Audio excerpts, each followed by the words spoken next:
Jonathan Sherman here with HeartHealthySolution.com. So your doctor says you need to lower your cholesterol. Maybe you have high cholesterol or just sticky cholesterol. Either way, you're not happy, especially since the prospect of taking prescription medicine for the problem is fraught with uncertainty. Drugs, after all, have a lot of potential side effects. So what to do now? The first thing to look at is your lifestyle. Your lifestyle includes your diet, how active you are, and how overweight you may be. Depending upon your current habits, lifestyle changes may be just minor tweaks or massive overhauls. Obviously, tweaking will be quite a bit easier than massive changes. For an overhaul to work, you need to create goals, and then state them publicly. Tell people you respect about your intentions. This works well because you wouldn't want to let your family, friends, and business associates down, would you? Much confusion exists in the general public around heart disease because different people have different lifestyles and inherited traits. What may be a healthy diet for one person may not work for another. Even in the health community, practitioners often provide advice that is too general in nature, perhaps prescribing the latest cholesterol-lowering drug to their patients without gaining a full understanding of their patient's risk factors. One of the direct ways of determining the health of the cardiovascular system is to have a qualified professional perform a carotid ultrasound. This non-invasive procedure involves no radiation and is completely safe. The patient lies on a comfortable table for about 30 minutes while a doctor or qualified technician passes ultrasound paddles over the neck's carotid arteries. The test provides physical images of the arterial walls and any observable plaque buildup. The health of the carotids reflects the condition of the overall cardiovascular system. When getting this test done, a person should find a qualified specialist since proper interpretation of the images requires a knowledgeable and practiced eye.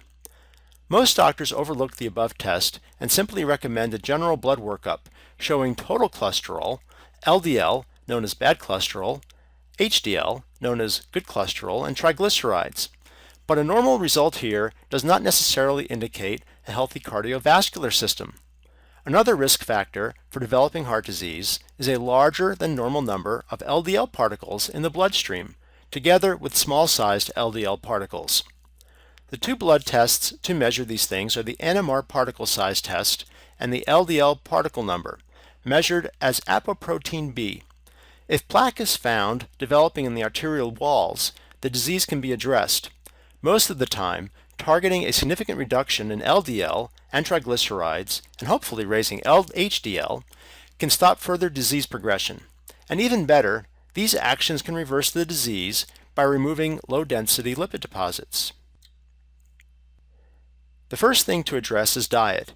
Most experts agree that a heart-healthy diet is high in vegetables and whole grains and low in animal fats and as low as possible in man-made trans fats, like hydrogenated vegetable shortening. A step further would be to eliminate all forms of canola oil and also all vegetable oils that are heat-treated during processing. To find vegetable oils that are not heat-treated, look at the label for the words expel or pressed. And even easier, just use extra virgin olive oil in things like salad dressing and low-heat sautés. Avoid burning the olive oil. And use cold-pressed extra virgin coconut oil when frying. In addition to these dietary rules, you should also reduce your intake of processed flour, sugar, and other high glycemic foods. Some research implicates high glycemic foods as a factor in blood cholesterol levels. The next topic to address is body weight. Sorry, but if you are significantly overweight for your height and body frame, reducing cholesterol without drugs is going to be difficult.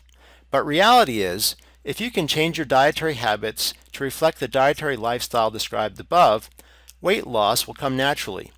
You can stuff yourself with green leafy vegetables, beans, and other low-carbohydrate vegetables, and still lose weight rather quickly. Mediterranean-style cookbooks and Indian-style cookbooks are great sources for tasty, healthy vegetarian dishes.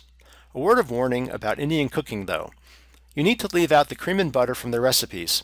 If you find taste lacking, try substituting extra virgin olive oil or cold-pressed extra virgin coconut oil. In the United States especially, prediabetes and metabolic syndrome are major risk factors for heart disease. These two factors often lead to a high number of small-sized LDL particles. Prediabetes and metabolic syndrome are caused primarily from habitually eating high glycemic foods that spike blood sugar and insulin levels. These foods include not only candies, desserts, and sugary soft drinks, but also things made from refined flour, certain root vegetables like potatoes, sweet fruits, and fruit juice. A serving now and then of potatoes or sweet fruit is generally okay, just an over-reliance on them. Regular exercise is one more weapon in the attack on high cholesterol. Experts disagree on how much is enough, but the consensus seems to be that about 30 minutes of daily exercise is best. A good routine would be aerobic exercise 4 times a week, like a brisk walk, and resistance exercise 3 times a week. Some people struggle finding time to exercise, while others seem always to be able to work it into their schedule. While lacking the desire to exercise may be a major stumbling block for some, having unhealthy levels of cholesterol should be a big motivating factor.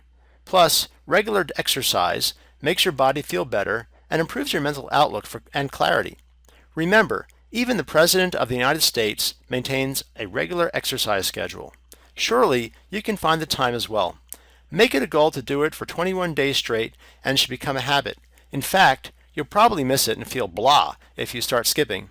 If you haven't exercised in a while, it's a good idea to start out slow and maybe get some input from your doctor. The next 3 things you can do to lower your cholesterol involve taking supplements. Easy compared to the 3 items above, but your success with supplements could be limited if you don't address what's already been discussed. The first supplement on the list is a superfood made from 100% natural oats called Nutrim. It can lower your cholesterol by over 10%, sometimes much more, within 60 days. Nutrim is made by mechanically liberating from oats a special dietary compound that lowers cholesterol. The compound is called beta-glucan, and the body normally has a hard time getting at the material because it is typically bound up in the tough fibers of oats. Over 3 decades of studies show oat beta-glucan lowers blood cholesterol levels, especially LDL. Nutrim falls under the FDA category of GRAS, generally recognized as safe. There are no side effects. A little background could be useful here. The body gets its cholesterol from food, and it also makes it on its own in the liver. Blood cholesterol levels are primarily controlled by an equilibrium that exists across the body's intestinal wall. If you remove cholesterol from the digestive tract, your body cholesterol levels fall. That's why Nutrim works. The beta-glucans bind to cholesterol in the intestines, and it gets transported out of the body before being absorbed by the blood. Nutrim is a tasteless powder that mixes well in foods and beverages, and it also comes as a chewable tablet. Some people see lower cholesterol with just 1 serving, about 7.5 grams a day, while others see the need for 8 servings a day. But most see results with just 2 servings a day. It is made in the USA from North American grown, non-GMO oats. Nutrim is available online from the website hearthealthysolution.com. You can win a free month of Nutrim. Pause this video now and go to hearthealthysolution.com/contest for a chance to win a free month of Nutrim. Winners are notified via email.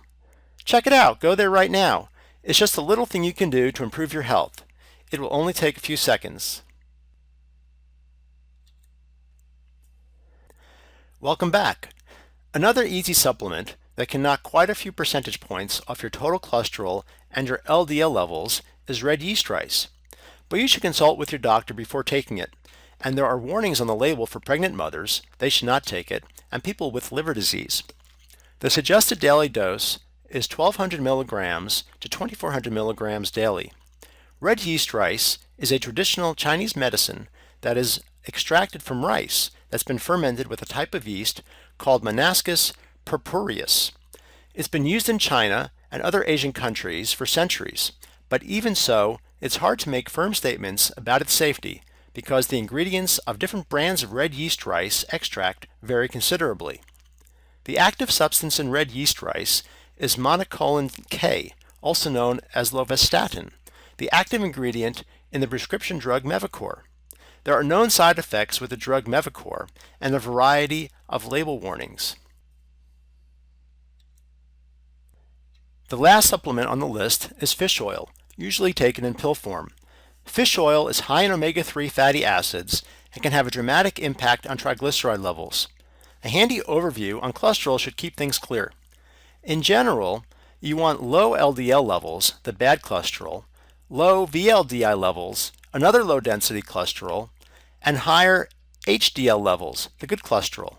The VLDIs contain triglycerides, so lower your triglycerides and you lower your VLDI levels.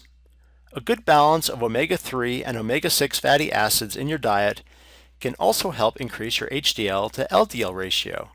Many Americans consume much too much omega-6 and too little omega-3. Omega-6 is typically found in foods fried in commercial vegetable oils. Peanut butter and chicken are other major sources. Extra virgin olive oil and coconut oils are low in omega-6. In general, you want to keep the ratio of omega-6 to omega-3 in your diet at around 2 to 1. The typical recommendation for lowering triglyceride levels is to take 2,000 to 4,000 milligrams fish oil daily. One word of warning, do some research on the quality of the fish oil you plan to buy. Some brands come contaminated with unhealthy levels of mercury. In general, fish oil from small fish that live in colder water have less chance of mercury contamination. It's always a good idea to check with your doctor before starting on new supplements. The 6 points covered in this report will not help without action on your part. Consult with your physician and with his blessing, move forward with a plan of action. Most people should be able to lower their cholesterol to healthy levels using these methods. Some may need to start with prescription drugs while pursuing their plan, but eventually most will be able to reduce and eventually eliminate their need for drugs. Get going and start living a heart-healthy lifestyle today. This has been Jonathan Sherman from HeartHealthySolution.com.